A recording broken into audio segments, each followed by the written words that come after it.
For most of us, the idea of getting on a treadmill and taking a stress test is meant to head off something bad from happening. But in this case, the patients, or the biggest financial firms, have already had the financial equivalent of heart attacks, having weathered the economic meltdown that began last fall.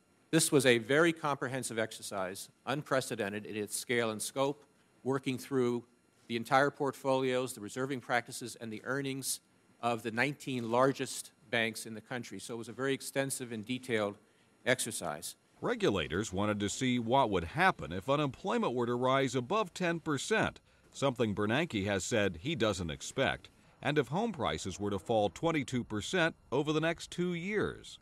As government regulators look to keep these firms out of the banking equivalent of intensive care, American University professor Robert Losey says people should take comfort from the attention being given.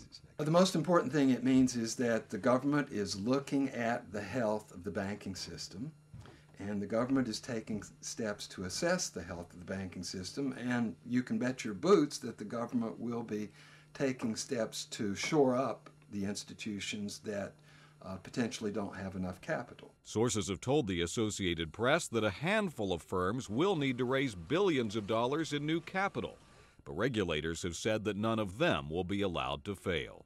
Mark Hamrick, The Associated Press, Washington.